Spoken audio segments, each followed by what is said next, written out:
এদিকে ভারী বৃষ্টিতে জলাবদ্ধ হয়ে গেছে চট্টগ্রাম মহানগর। এছাড়া নগরীতে দেখা দিয়েছে পাহাড় ধসের আশঙ্কা। সমুদ্র বন্দরে এখনও ৩ নম্বর স্থানীয় সতর্ক সংকেত অব্যাহত রয়েছে। প্রবল বৃষ্টি হচ্ছে উপকূলীয় শহরগুলোতে। সহকর্মীদের তথ্যছবিতে বিস্তারিত। মৌসুমী বায়ুর প্রভাবে রবিবার সকাল থেকে মুষলধারে বৃষ্টি হয়েছে চট্টগ্রামে। এতে নগরের বেশ কিছু জায়গায় পানি জমেছে। সড়ক তলিয়ে যাওয়ায় ব্যাহত হচ্ছে যানবাহন চলাচল।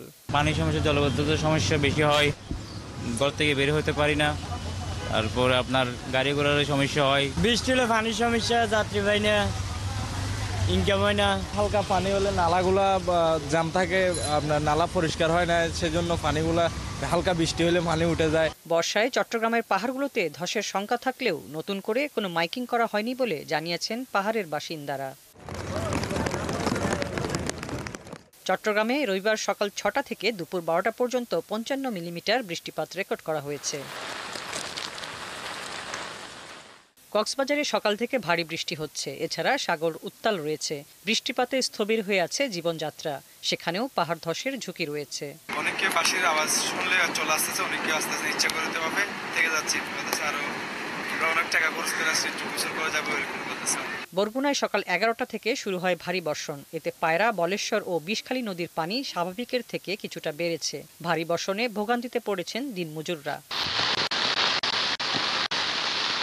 গত ৩ দিন পটুয়াখালীর কলাপাড়ায় বৃষ্টি হলেও রবিবার সকাল থেকে আকাশ কালো মেঘে ঢেকে আছে। লঘুচাপ অব্যাহত থাকায় পায়রা সমুদ্র বন্দরে ৩ নম্বর স্থানীয় সতর্ক সংকেত বহাল রয়েছে। হাসিবা আলী বর্ণা, ৭১। দর্শক, আবার আরো খবর জানাতে চট্টগ্রাম থেকে যুক্ত হচ্ছেন সহকর্মী রাজীব বড়ুয়া। রাজীব, জলাবদ্ধতা থেকে মুক্তি আসলে আদৌ চট্টগ্রামবাসীর মিলবে কিনা, নগর উন্নয়ন কর্তৃপক্ষ কি জানাচ্ছে, এবং একই সাথে এই পাহাড় ধসের এক ধরনের আশঙ্কা থাকে সবসময় ভারী বৃষ্টির সময়, সেই বিষয় নিয়ে কোনো ধরনের খবর আছে কিনা, কোথাও এরকম ঝুঁকিপূর্ণ অবস্থা তৈরি হয়েছে কিনা?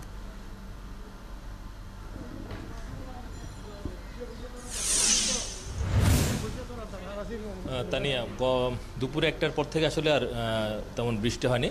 তো যার কারণে নগরের যে প্রধান সড়কগুলো আছে, যেসব নিচু এলাকায় পানি উঠেছিল সেই সব নিচু এলাকা থেকে পানি সরে গেছে। এখন শুধুমাত্র যেসব গলি রয়েছে সেসব নিচু এলাকার গলিগুলোতে কয়েকটি জায়গায় পানি আছে। আমি এখন আছি সুলভ বহর এলাকায়। এখানে আপনি দেখতে পাচ্ছেন যে একটি রাস্তায় কিছুটা পানি এখনও জমে আছে।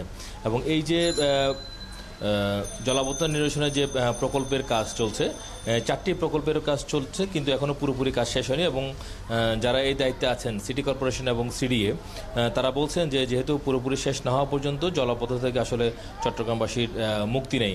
কিন্তু আমরা দেখি যে 60 থেকে 70% আসলে কাজ শেষ হয়েছে, সেই 70%-এরও সুফল আসলে লোকজন পাচ্ছে না। এবং আমরা দেখি যে অল্প পরিমাণ বৃষ্টি হলেই এই যে সুলভবহর, কাতালগঞ্জ, মুরাদপুর, বদ্দারহাট, চকবাজার এইসব এলাকায় কিন্তু আসলে পানি উঠে যায়। এবং আজকে সকাল থেকেই বেশ ভালো বৃষ্টি হয়েছে। এই বৃষ্টিপাতের কারণেই বিভিন্ন এলাকায় পানি ওঠাতে কিন্তু যে নাগরিকরা তারা কিন্তু খুব দুর্ভোগের মধ্যে আছেন। এবং সকাল 6টা থেকে 12টা পর্যন্ত 55 মিলিমিটার বৃষ্টিপাত রেকর্ড করা হয়েছে। আর এর বাইরে আপনি বলছিলেন যে পাহাড় ধসের যে বিষয়টি, ভারী বর্ষণ হলে কিন্তু পাহাড় ধসের একটা আশঙ্কা থেকে যায়। এবং চট্টগ্রামে যে ঝুঁকিপূর্ণ পাহাড়গুলো আছে, সেই ঝুঁকিপূর্ণ পাহাড়গুলোতে যারা বসবাস করে, প্রায় 20,000-এর মতো মানুষ এইসব ঝুঁকিপূর্ণ পাহাড়গুলোতে বসবাস করে। এবং সেই ঝুঁকিপূর্ণ পাহাড়ে যারা বসবাস করে তারা, আমরা দেখি যে একটু ভারী বর্ষণ হলে পরে প্রশাসনের পক্ষ থেকে মাইকিং করে তাদেরকে নিরাপদ স্থানে নেওয়ার একটি প্রক্রিয়া দেখা যায়। কিন্তু সেটি আসলে বৃষ্টিপাত পর্যন্ত, বৃষ্টিপাত থেমে গেলে সেই প্রক্রিয়াটি আসলে আর থাকে না।